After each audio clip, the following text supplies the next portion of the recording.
recording, share my screen. Let's share this screen. And yep, cool. All right, well, we're in space. G'day, folks. It's me, Greg. We're back for Friday Lunch and Learn. It's Friday and it's lunchtime. That means it's time to learn about Power BI and or Fabric. Space is cool.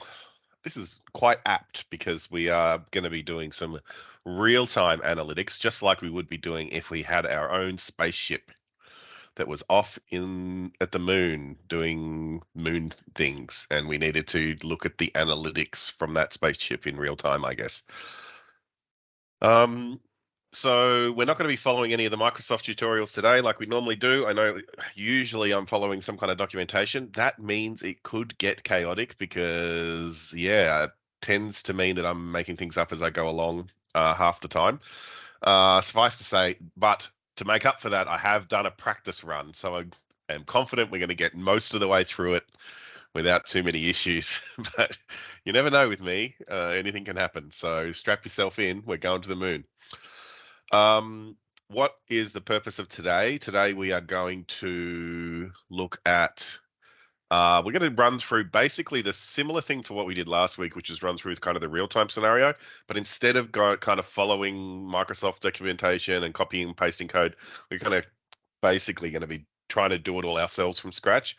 The reason why I want to do this is to solidify this understanding of the real-time architecture, also kind of understanding kind of where the pain points might be, looking for, just having an opportunity to play with it in a bit more of a realistic scenario that I would find myself in, which is like, okay, let's go. Let's make something real time. You kind of have to do it from scratch rather than following along documentation. So that's the plan. I'm going to maximize you guys and put you over here. I'm going to turn the chat on so that I can see what you guys are saying. All right. Good to go. So the first thing that we need to do, maybe we'll start some kind of checklist. Let's do Notepad for our checklist. Okay, so the first thing we need to do is we need to simulate our machine, right? So create a wacky machine. The machine, in this case, it might be multiple machines. It could be one machine. The machine's going to send telemetry data to our event hub. So we need to create an event hub. Event hub.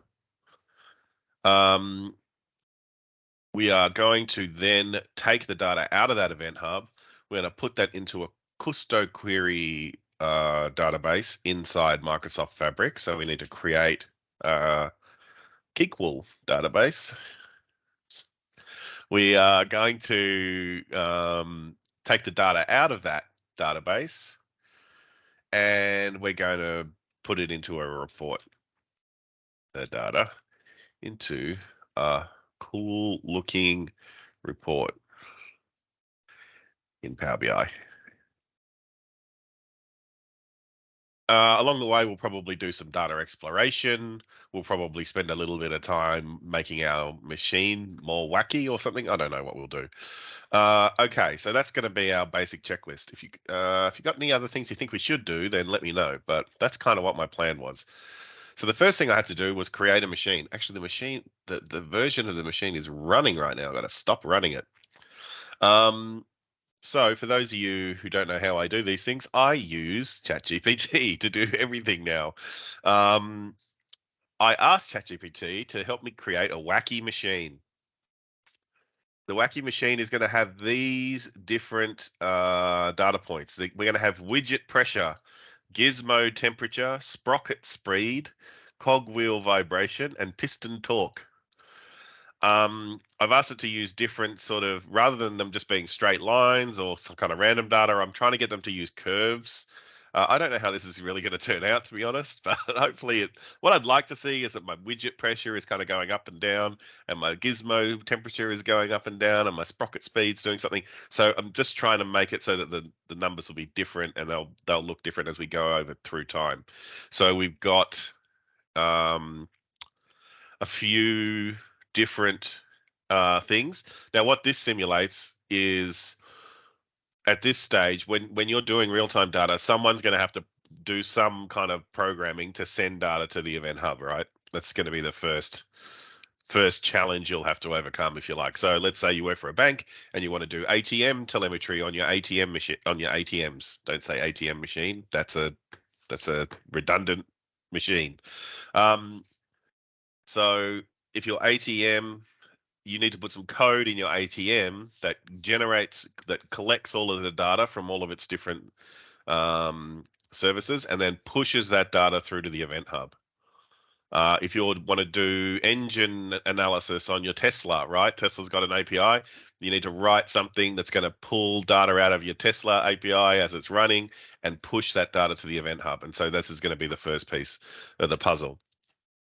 You can see that my best mate ChatGPT has imported a few libraries, specifically this one, Azure.Event Hub, specifically the event producer client and event data libraries.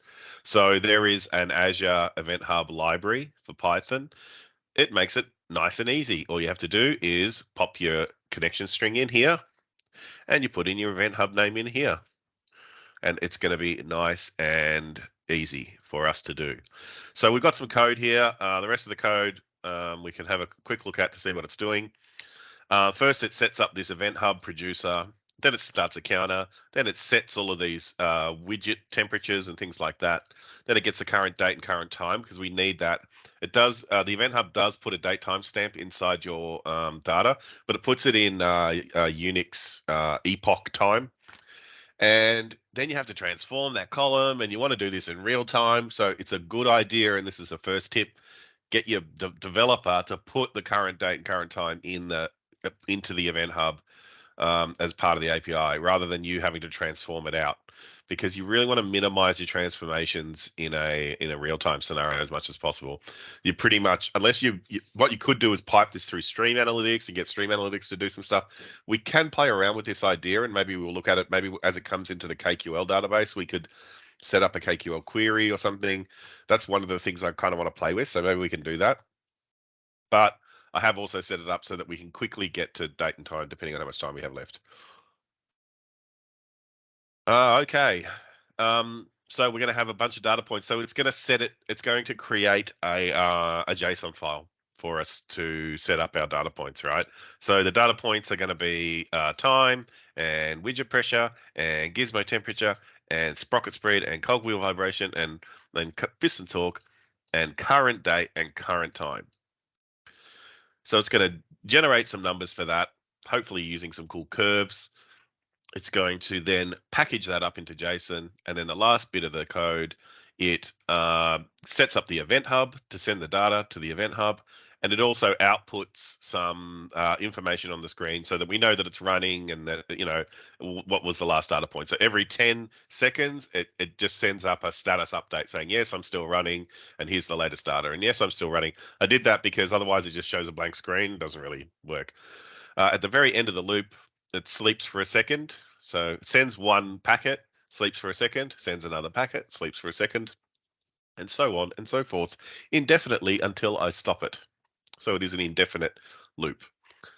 So that's the Python code. So that is our wacky machine. What we'll do is we'll set this up in Python. We'll get it running, and then we will set it running. Someone's ringing me for some weird reason. Don't you know I'm in Lunch and Learn? We'll set it running, and then but in order to set it running, we need something first. We need details for the Event Hub, right? So we need this connection string and our Event Hub name. So let's jump on over to the Azure portal. I have already created an Event Hub, but we're going to start from scratch because we're learning how to do it. Okay, so the first thing, so we start here in the Azure portal. I want to create a new resource. You can see it's got Event Hubs here. If it doesn't say Event Hubs, you can find it by going create resource, Event Hubs, like that. Event Hubs hopefully will open. There it is. Do you want to create a new Event Hub? And I say create. Now, what this actually probably will do is create an event, what's called an Event Hub namespace, which is a collection of Event Hubs. It does. See how this now says namespace? So even though I went to create an event hub, actually you're creating a collection of event hubs. So it's a namespace within which all of the event hubs live. I'm not going to do this right now because I'd have to put in some details. I've already got a namespace ready to go and set up. It's called Unity Demo because I was going to do a demo in Unity. Here is the Unity Demo namespace. Now, once we've set up our namespace, you can see there's a bunch of data here. There's event hubs running inside my namespace. I've got my wacky demo 1. That was the one that I was just running. I've got this kart race demo, which is a demo that I'm working on. And I want to create a new event hub. So this will all be blank when you first create the namespace. But it won't. Like all you need to do then is just create your event hub. So the namespace doesn't really have anything in it. It just gives you like a master kind of namespace to point things at. So we'll create a new event hub underneath it. We're going to call this wacky demo. This partition count tells you how powerful your event hub's going to be, and then you can see it says partitions a data organization mechanism that relates to downstream parallelism in required in consuming. So you could set it up to partition as you go as well. I'm just going to have one partition. I'm not going to do any partitioning. You set up a retention policy as well. So this is transient data, right? It's going to come and it's going to go, and it's going to come and it's going to go. You don't ever want you want your event hub. Your event hub isn't storage. It's a place for data to flow through into the rest of your Azure services. It will retain a cache of data depending on what you put here in your retention settings. Okay, so it says, what do you want to do as a cleanup policy? You can delete it or compact it. And then how long do you want to hold it for? Do you want to hold it for an hour, or you can hold it for up to 7 days? Okay. So is it like a service bus or like a message queue or something? It's similar in concept to a service bus or a message queue. If you think about message queue and application development, and you're creating queues, and then there's subscribers to those queues. It's a similar idea. Event Hub is probably the underlying technology to a service bus, for example, right? So it's at that lower level, where it is just the mechanism by which you just basically pump data. So it is effectively basically like a queuing thing, but it doesn't have the same sorts of features as something like Service Bus or Queue would have, because that's designed for a particular purpose. This is really just, the event hubs are designed for sort of IoT scenarios. There is another thing in Azure called an IoT hub. The IoT hub is a two-way hub. That means you can push data to it, but also send commands back through to the devices, right? So if you need a two-way communication, you use an IoT hub. If you just need read communication, where you're basically dumping data into Azure, you would use an event hub. And you would use, and an event hub is going to be really used for all of your scenarios where you're just trying to dump real-time telemetry data into Azure. The event hub is going to be the first port of call. Okay, the second thing you can do with an event hub by default is you can get it to store data into your Azure Data Lake storage. Now we're going to set up an event stream into our KQL database, so we're not going to worry about this about setting up capture, but you can just set it up to capture by default, right? You can send it to a data lake, and these events will start going into the data lake, and you can see it's got partitioning options and things like that as well, right? Which is actually, this is all new since the last time I looked at event hubs. So this is nice, because what you used to have to do is manually go in and set the partitioning rules and stuff in Event Hub, in the Event Hub UI. Now it can automatically set it up. So you can send it to a Data Lake Storage Gen 1 or a storage account. ADLS Gen 2 is not in there, I assume, but my ADLS Gen 2 storage accounts all appeared under Azure Storage. So I guess, so if I say select container here, for example, go to my DWC Store 03, and I can select Wacky Storage. That's a storage container. That's an ADLS Gen 2 storage account. So Data Lake Gen 2 is supported. I don't know why Data Lake Gen 1 is kind of called out as explicitly called out there. It's probably something to do with the way Gen 1 works. All right, I didn't create that event hub in the end, so let me create it. Wacky demo. Got 0 partition count, no cleanup policy. We're just going to retain stuff for an hour. I'm not going to set up any capture, so that's it. That's all I need to do. Hit review and create. It's going to validate. It's going to then we hit the create button. It's going to go away and it's going to provision a new event hub, and it's going to appear down here under your event hubs inside your namespace.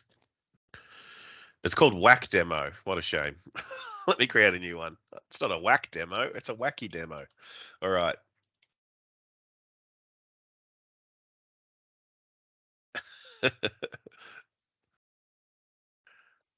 All right, there's wacky demo, not whack demo. I'm going to delete whack demo. That's no good. Hang on, let me just delete this guy. I've got to put in the name whack demo. What a whack demo. I'm going to get such bad reviews on my meetup when you guys are like, how was meetup? And you don't give me 5 stars. Oh no. All right. Wacky demo. Here it is. So we've got this is a brand new event hub. We haven't configured anything to it.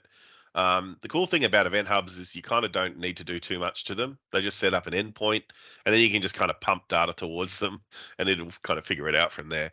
You get some stats, as you saw, about what's happening on the event hub. You get this name and location. The way that you configure access to your event hub is probably the only other thing you need to set up. You do that through these things called shared access policies. So if you click here to a shared access policy, now there'll be a default shared access policy on the Unity demo. So I could just use it's called the root shared access policy or something like that, right? Actually, let's have a quick look at it. So if I look at shared access policies in Unity demo, here it is, root manage shared access key. This is a manage, send, and listen access policy. It effectively means you can do anything to it. It's an admin access policy.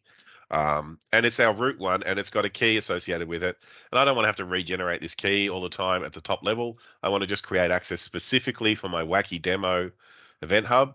So I'm going to create an access policy within the wacky demo thing. So these shared access policies, this is a standard Azure way of connecting to data. Or it's connecting to any Azure service, to be honest. They use these shared access policies. We can add time limits to them. We can regenerate the keys, all that kind of stuff. So I'm going to create a new policy. I'm going to call it wacky send. This is going to allow me to send data to the wacky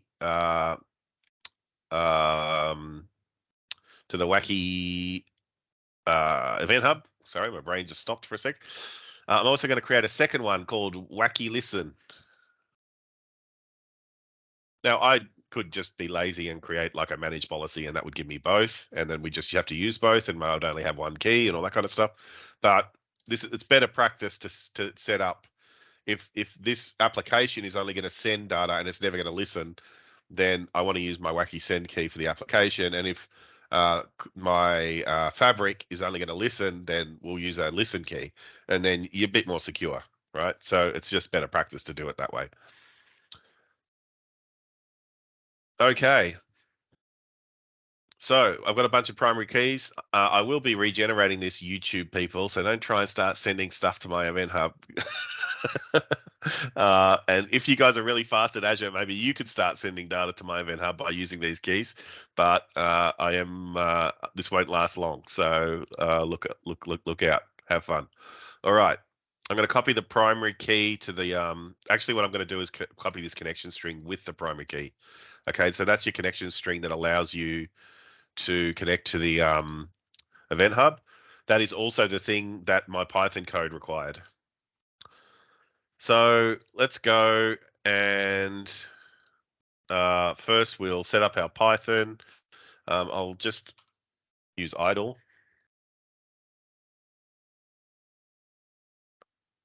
Oh, I got the Python shell for some reason. I not use idle as a code editor. Okay, fine. Just use Notepad then. Who cares? All right. We'll create a new Notepad. I really want to keep that open. Let's use Notepad++. Even better.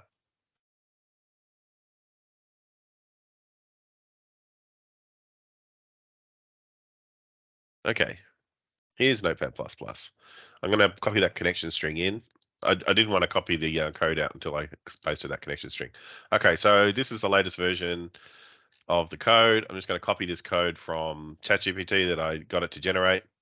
If you're interested in what I actually told it to generate this wacky thing, then I'm happy to go through it. Just let me know in the chat. But I don't want to spend too much time mucking around on that. All right. Here's our code. I'm going to take this endpoint stuff at the top, copy it out of here, and I'll put it in here. Sorry, this isn't nicely. I should use VS Code or something to make it look better, but don't worry. It'll look good soon. I have to put in my event hub name as well, which you will remember is not whack demo, wacky demo. Okay. So that's our event hub name. It also comes up here in your key if you can't remember your event hub name as entity path. Everything else should be correct. Excuse me.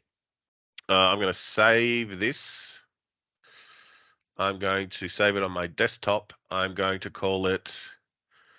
I'm not going to call it that. Do I have an option to call it a pie? Hopefully. LMNOP pie, Python file. There's this wacky machine.py. That's what I'm going to call it, and hit save. I'm going to replace the one that I already had. Doesn't. And now that I've said it that it's Python, it actually starts reading it properly, which is kind of nice. Okay. We love Notepad++. Awesome application. Okay, over here on my desktop, I now have a wacky machine.python. I have copied the Event Hub details and the Event Hub name into that code. So what should happen now, and if we open up Azure and have a look at our Event Hub, lucky demo. So right now we've got this thing which is probably part of provisioning. There was some request test sends, but we haven't actually run anything. Okay, so there's no data coming into our Event Hub at the moment. So let's run our Python code. So I'll just double click on this. It's now running some Python code. And this is the output, right? It's saying I sent a data point 0 to Event Hub at this time, and here was the values. Then 10 seconds later, hopefully it'll give us another one of these. And it has. Okay, so this tells me that the application is at least running and sending data. If I go to my Event Hub now, hopefully with the power of real-time information, we should start to see data starting to flow through into the Event Hub. Hopefully.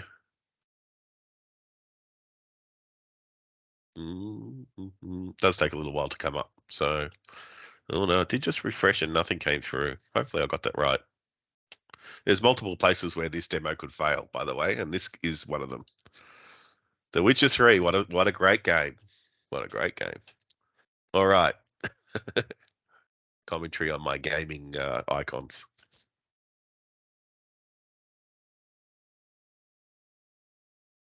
Come on. Okay, so what we could do is we'll go now over to Fabric and see if data's coming. Oh, data's coming in. There it is. So we've got some requests coming through. So it is actually working. That is great. All right, here we are in Synapse. I'm going to create a new workspace because why wouldn't you create a new workspace for this? And I'm going to call it the wacky workspace. That seems right.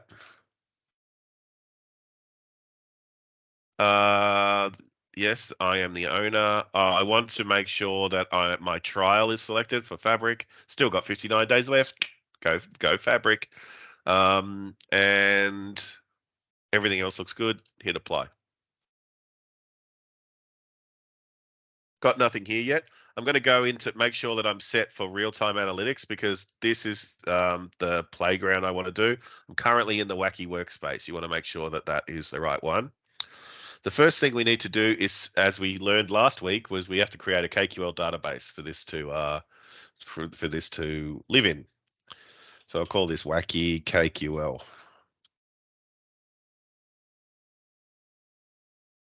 Working on it, working on it.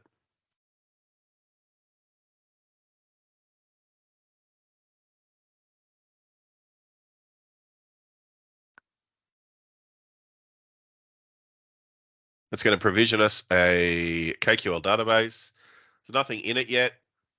Don't have any tables. Not going to do anything with it. I think we can generate the tables, like create new tables as we go through the rest of the process. So I'm not going to do anything to it. I've just got it there ready to go. All right. Back to our real-time analytics. We're going to now create an event stream. This hopefully will connect to our currently working event hub.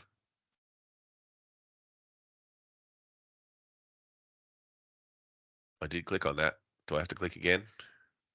Oh, there it is. Okay, so we'll call this wacky event stream.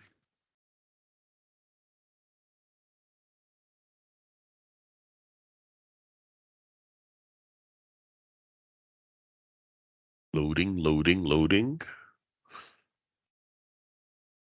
So we want to set up an event stream that's going to pull data from the event hub and put it into our KQL database. And then we'll need to probably set up the table and the like potentially the schema and all that kind of stuff and the data types as we create this bit. So that's taking a little while to load. That's fine. We'll wait. We'll wait for it. We're patient.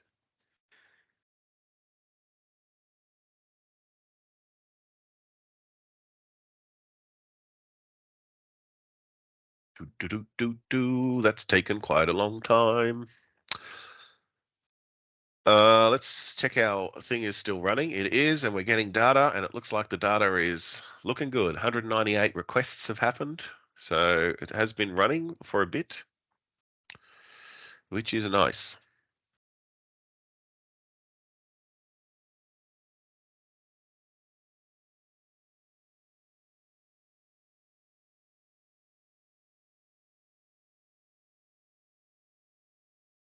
Okay, here's our wacky event stream. So the first thing we do in event stream, we set up the source, then we set up the destination. So let's create our source. It's going to be an Azure Event Hub. The source name is going to be called Wacky Data. I'll call it a Wacky Event Hub.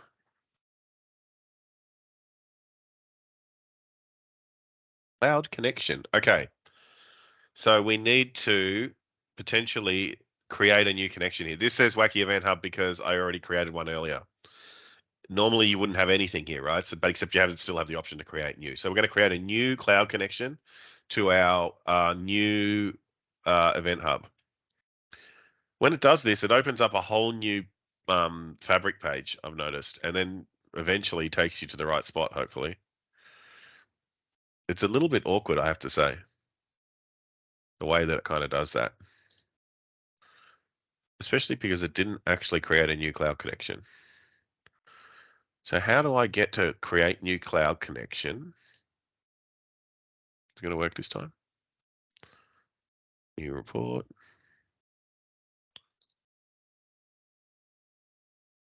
How does one get to the create new cloud connection thing? Maybe I just type it in here, connection.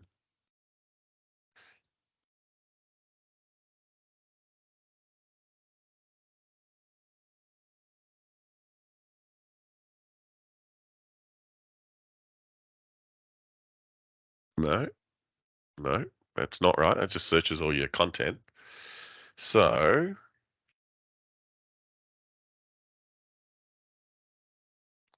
where does create? New, like it does. Report, event stream. I need to create a connection though. Why isn't that working? What happens if I select this? Can I edit it?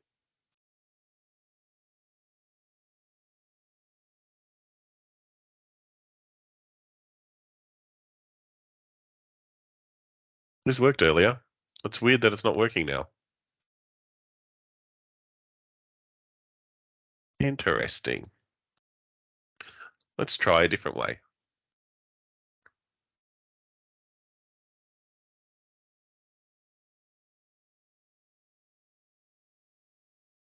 I presume there's some way you can just navigate to create a cloud connection, but I don't know where it is. I've always just clicked that button. Get data event hub. This is just a different way rather than using an event stream. Create a new table, call it wacky KQL. No, I can't really call it that. What am I calling it? Wacky events. Okay. Source is going to be an event hub. Here's the cloud connection thing again. This is where I did it from last time. Hit go. And now it works. That's a bug. Better write it down. Wacky workspace, new connection. Data connections, on-premises data gateways. Okay, so it must be connections under data somewhere. We got to make, okay, so sorry, I just have to write this down because I have to tell Microsoft. Create a new connection doesn't work from the event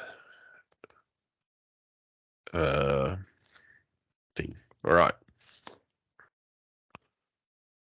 Okay, so this is where we create a new connection. So we'll call this wacky event hub connection 2. And this is where we put in our namespace. So it's the same namespace, Unity demo. The event hub's called wacky demo. Is that what I called it? Can't even remember anymore. Where am I? Okay, here I am. Wacky demo. Yes, that's what it's called. It's getting data. Wacky demo event hub. Now here it says, do you want to use your shared access key? Now we can't use our access key that we used before, right? Because the access key we used before was a send access key. This is asking for a listen access key, so we have to use wacky listen. So we'll copy the key and we'll pop it in here. It's going to be called wacky listen. And the shared access key is that one. And then privacy level, you can set your privacy level if you like. I usually just leave it on organizational.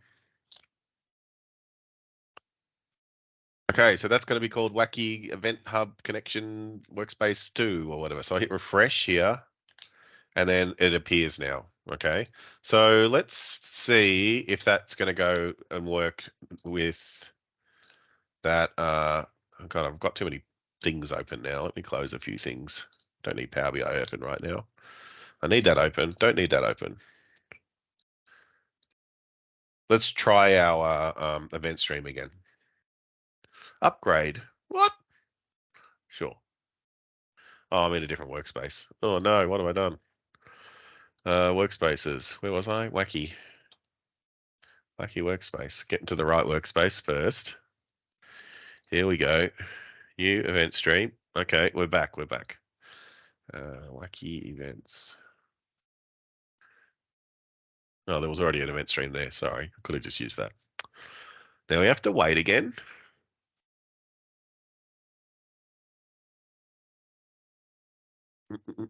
Okay, so that's going to do our to create a cloud. Someone looked it up. Thank you very much. On the menu bar of your workspace, select Manage Connections in the data pane. Click New, fill out the fields, select Create. Okay, we'll have a look at that in a sec. Thanks, Arthur.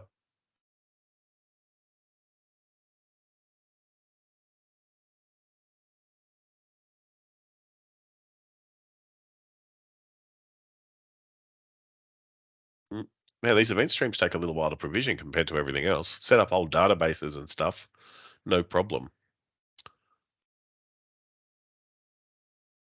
It's also interesting that I can set up, I can just say get data event hub here as well. I don't need an event stream for it to work. I wonder why they recommend you use an event stream over just using an event hub here. I guess they just, oh yeah, it's weird. Got to think about that. What would the advantage be? Is there something about the event? I guess the event stream, maybe there's monitoring, and the event hub thing is just a source. Because you'll have monitoring here. Okay, anyway, let's get our data. Now, this hopefully will work. Key event hub 2. There's our connection. Data format is JSON, so that's all good. Consumer group. What is a consumer group, and why do I need to know it?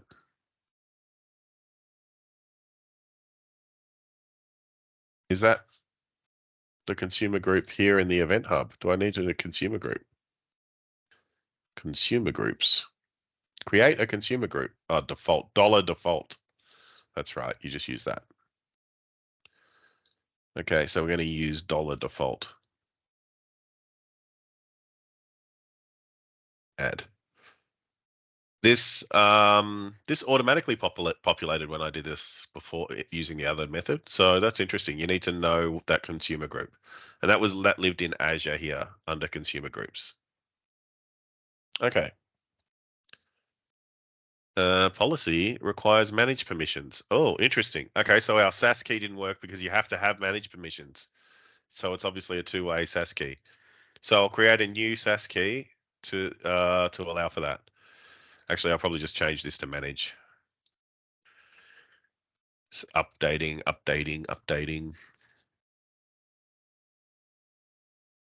Successfully updated. So let's try again using all the same. That way I didn't have to change any of the details. Yep, that worked. All right, adding our source.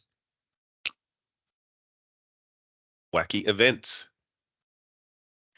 Let's add our destination as a KQL database. Destination is going to be called destination name. Is that the table name? Wacky table?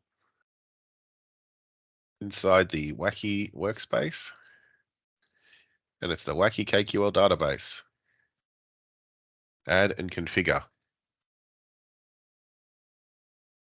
New table. Oh, okay. I think I got that wrong. The destination Wacky table was added. Am I allowed to use Wacky table again? I am. The source is the event stream now. The stream's Wacky events. The data connection name is Wacky events. That all looks good.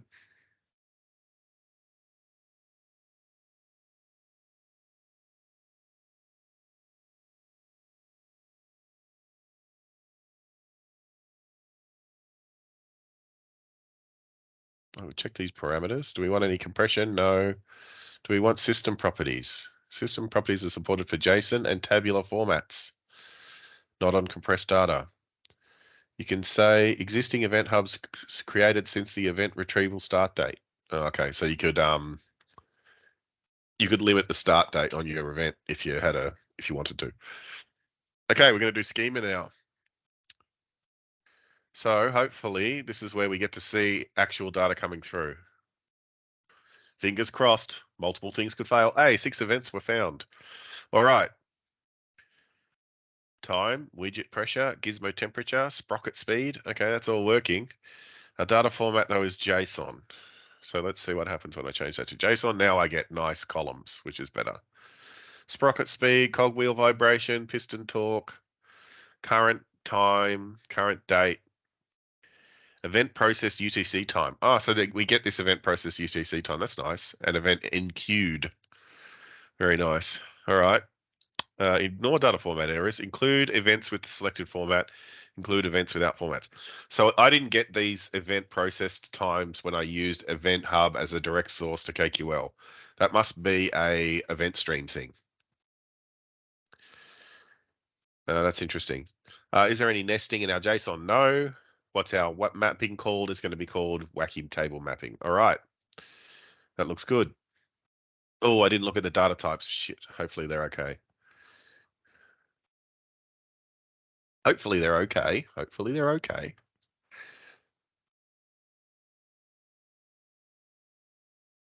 All right, so it's going to go now and start ingesting data out of our event stream, which is being pumped full of data by our wacky machine that is sprocket speeding away.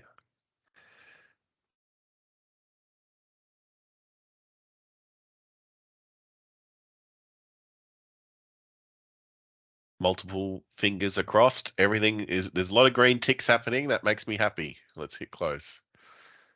Oh, there's a warning. KQL stream was not configured. No. Status successful. Ingesting. So this is cool. You get these little you get these statuses. I guess that's one of the reasons why you might like that as well. No data to preview.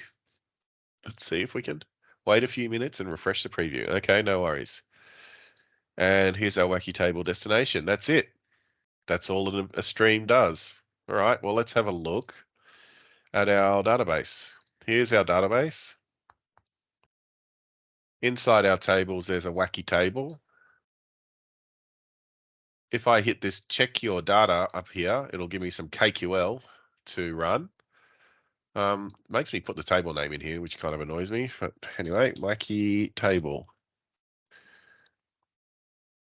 And then shift enter. Oh, that's not shift enter. That's shift enter. Data. Look at that. Things are working. Oh my goodness. Every second, the machine continues to send its various bits and pieces. Wow. 51 records at the moment. That's exciting. How many records are in our table? Let's use that. Okay, so we write wacky table. Shift enter. 74 records. Wait, so I keep running this, is it? It's only 74. There's no more. Has something happened to my thing? Is it still sending?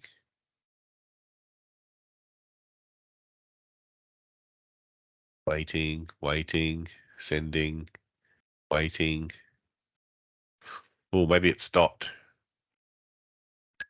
Looks like it stopped, hasn't it? All right, it might have been when I changed that key. Let's try and run it again. See if it crashes. Oh no, seems to be happy again. Maybe it caused some kind of interrupt. I don't know, that's interesting. Anyway, we'll just make sure our event hub is still going. All right, that's cool. So that's working, and then is this gonna update? 103, look at that. All right, so there is data coming in. Takes a little while for it to update, doesn't it? What's the latency time between the event hub and the event stream and then into the database? Would have thought it'd be pretty instant, wouldn't it? Has this stopped again? No, it's going. That's good. What have I done? 134. No, it is working. Okay, it is working. Just me.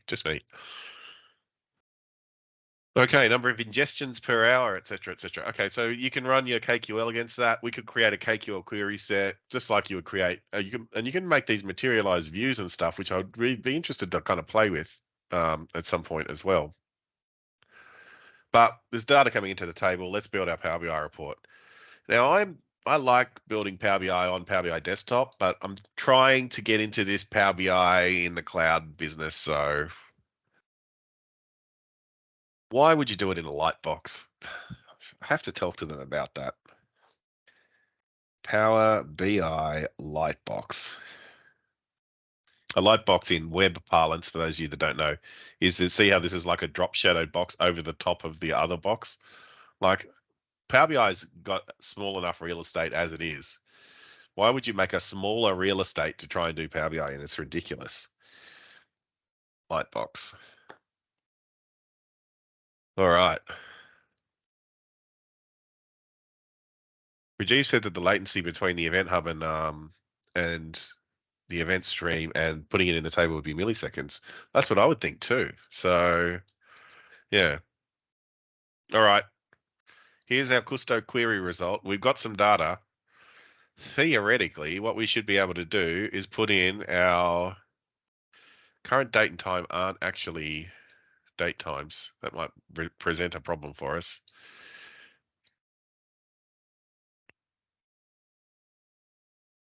because it's summing. Can I change the, oh, we're going to, okay, we'll see if we can fix this up later, but I'll say don't summarize for now. Can't display the visual. Ooh, that doesn't look good. Let's use this time. All right, we have times. Let's put in our various things. I want this to not summarize. Sum of current time. Let's get rid of that. Okay, here's our sprocket speed and cogwheel vibration. Our partition ID we don't want. Sprocket speed, piston torque, widget pressure. Well, there's a table. It looks like data's coming in and they're getting one every time stamp and the data is different. So that's a good sign. What does it look like in a line graph? So time, let's have a look at our sprocket speed. Oh, sprocket speed's a bit all over the place. It's linear. Little goes up to 92 and then drop to 0. Okay. Oh, we'll just keep adding them in, I guess. Oh, this goes jung and then bounces. That's our piston torque. What's our gizmo temperature? Oh, look at that nice wave. Hey, that's actually working. I'm so impressed. What's our widget pressure? The inverse. Because one of them's a sine wave and then one's a cosine wave. That's what I set it up to do. Hey, look at that. Did that just update in real time? That's cool. Cogwheel vibration. Yoink. Wow. Okay. So now I've created my cool report. I'm going to save the report. I'm going to call it Wacky Machine Report and save it to my Wacky workspace.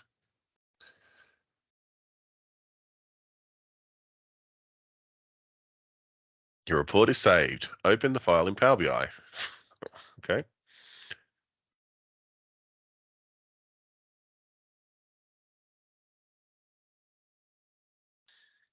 Yoink.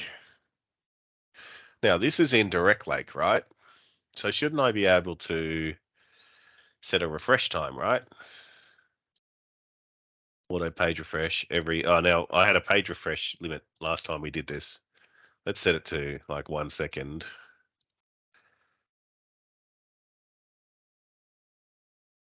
Might not actually work until I change that admin thing. Can someone look up how to change the auto refresh limit, admin limit? It'll be in my admin settings, right? Surely it is. Yes, save. Okay, tenant settings. I'm going to quickly find it. Auto refresh. No. Okay, refresh. No, it's not an admin setting. Are you serious? Oh, wait, I saw it. No.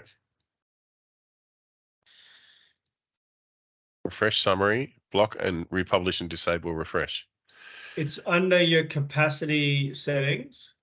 Oh, So yeah. admin portal capacity settings, click your capacity name, then under management and workloads. So you probably have to go to your Under trial trial. capacity. Yeah. Learn more about trial capacities. Oh, so there's all the people who have trials going on at the moment. Okay. Yep. Oh, yeah, here we go. Power BI workloads. Power BI workloads. Oh, wow, look at this. And minimum refresh interval. interval. So that's on a capacity by capacity basis. That's cool. Right, well, hopefully that works. So that said it'll take a little while to update though, so we might not be able to see that straight away. All right, let's see if that report's working. If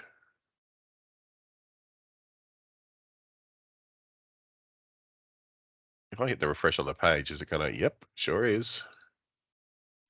Oh, look, I can just refresh the page. Doing. That's coming in real time. There's no doubt. The little worms are crawling up. Wow, that's cool. So I'll pop that there, pop this here. Page refresh is set to 1 second. Put a couple of cards on to show our sprocket speed and stuff. What do we want to do? We want to see our most recent sprocket speed. So we want to get where the time is the top one by time. By latest, maximum, no, max of time, yeah.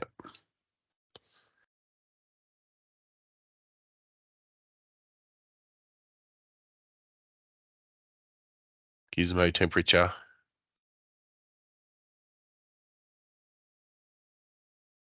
Piston torque.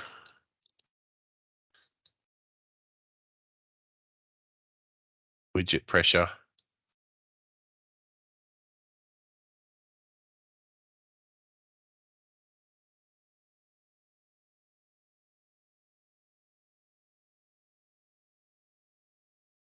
Well, there you go.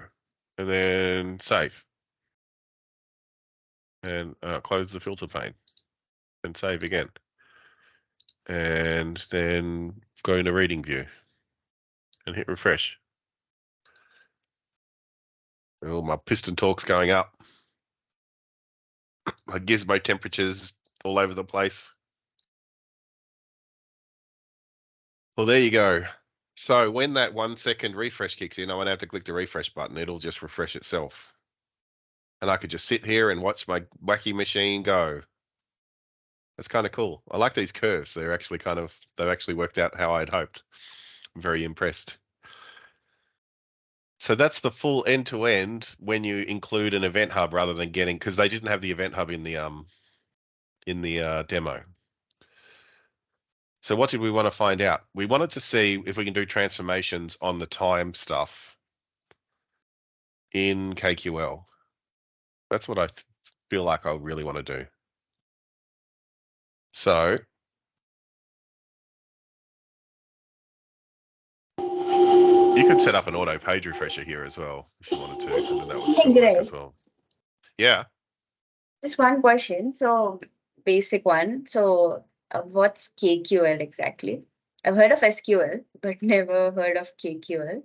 KQL, Custo Query Language. So this is Azure Data Explorer's language for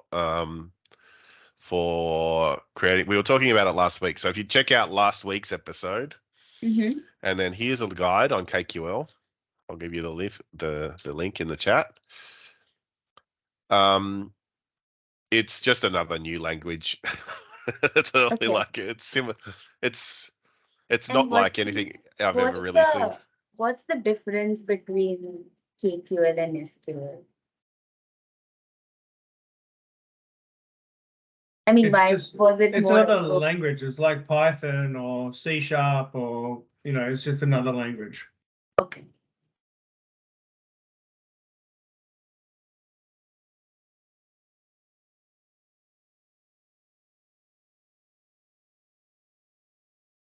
Greg, you're on mute.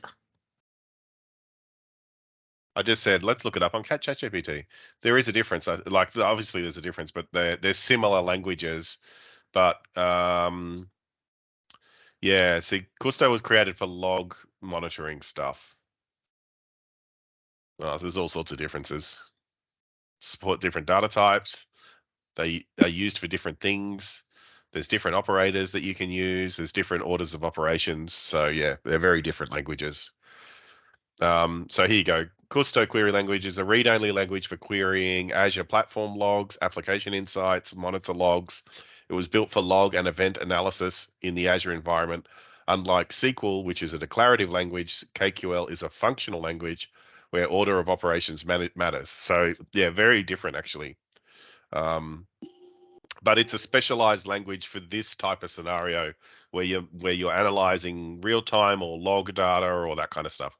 Hey, look, it's updating automatically every second. My thing kicked in. How awesome is that?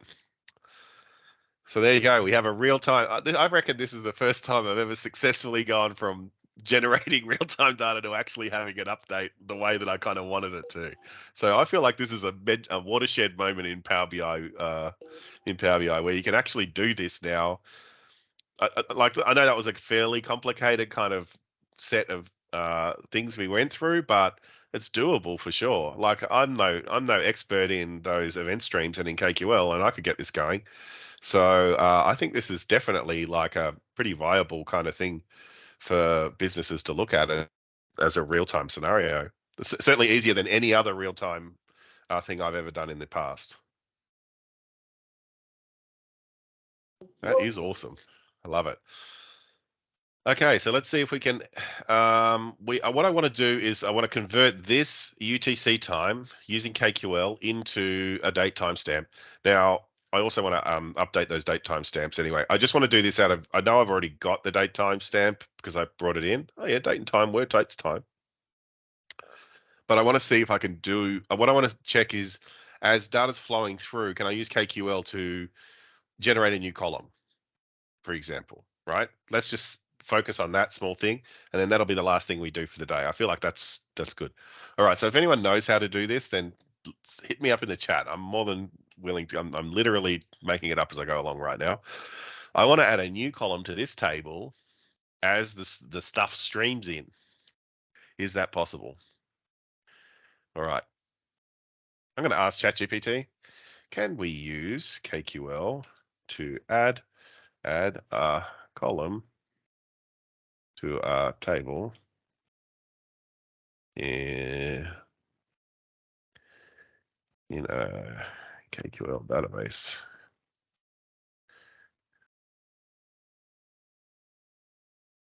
No, KQL is not designed to modify the structure or data of tables. It is a read-only query language used to analyze and present data in Azure Data Explorer, which is where KQL kind of got invented for. So you can't add, delete, or modify columns. Did anyone tell me that? No, they didn't. However, you can project additional computed columns as part of your queries with the extend operator. My table extend sum column 1 plus sum column 2. The extend operator creates a new column called sum column that does not modify under the underlying my table. You need to actually add a column to a table. You'd have to do this in the data ingestion process before the data is ingested into Azure Data Explorer. Yeah. So I did the right thing by adding those columns into the Event Hub code, because KQL says it can't really do that. But let's try this extend thing. What does that do? Is that gonna work? So I will create, what do? I create a new query. Create a new query. Let's just show the total counts of records. Okay, we'll just create a new query. Now we say, what was it? Extend sum column, my table, pipe, extend sum column equals column 1 plus column 2. So I go wacky table, pipe, extend. Oh, look, we've got extend. It's got code thing. Extend, and I want date. Do I have to put it in?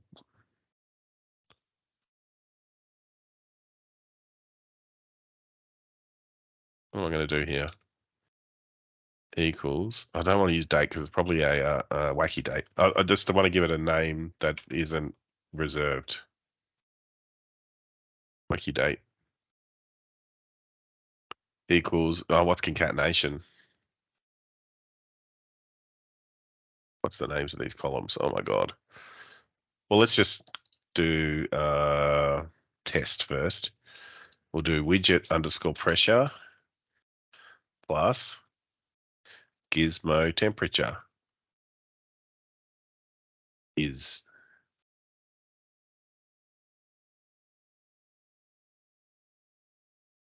shift enter.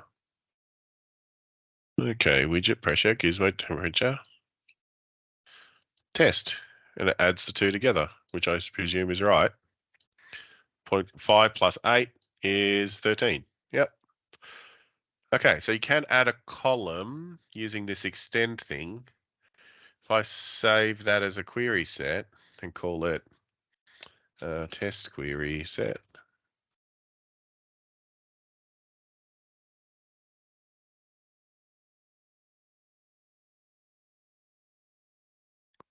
Oh no, these queries are all here. I want to get rid of all these. Okay, I only want this one.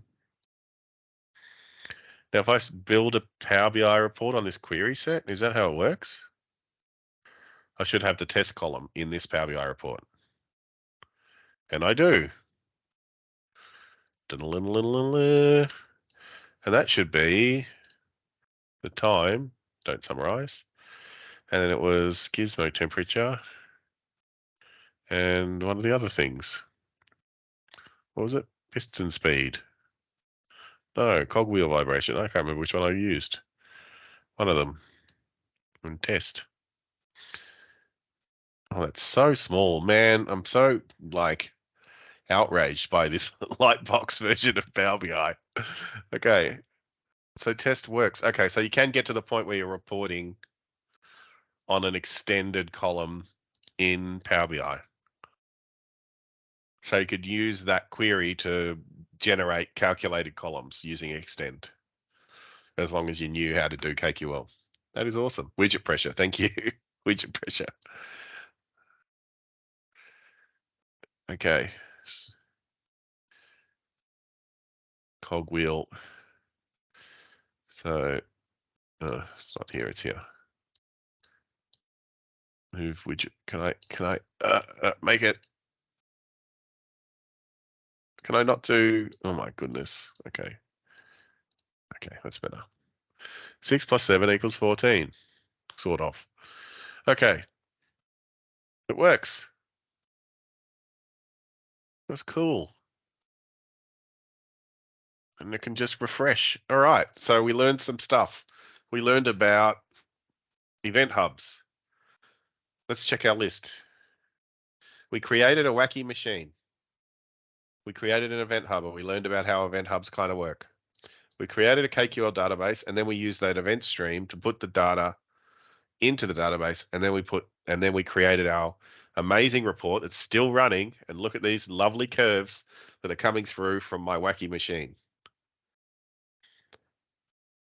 And so now you have the power of real-time data in your hands, everybody.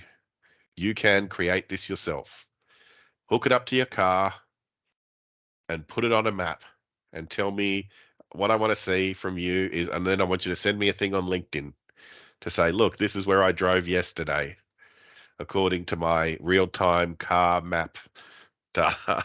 I don't know. Very interesting and cool. I enjoyed, and I think it's a good little thing.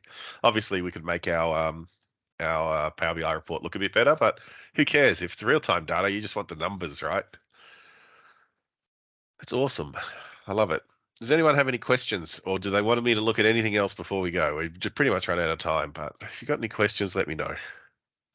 Otherwise, I think I'm going to call it a day. I think that's it. Well, folks, we did it. I can't believe it. Next week, I don't know. I don't know what to do next. I feel like I've got the power of everything in my hands. What else could we do? I'm up for ideas. If you've got some ideas, otherwise I'm sure I'll come up with something during the week and then I'll put it up and then we'll have a look at it. But in the meantime, thanks very much. It's great to have you along again for Lunch and Learn. We'll see you all hopefully next week.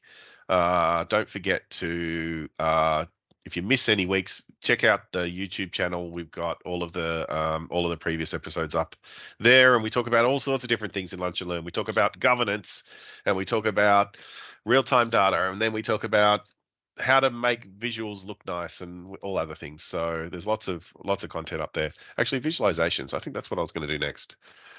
Anyway, that's the end. I'm going to turn off the recording. Sorry, Greg, where can we find the previous recordings?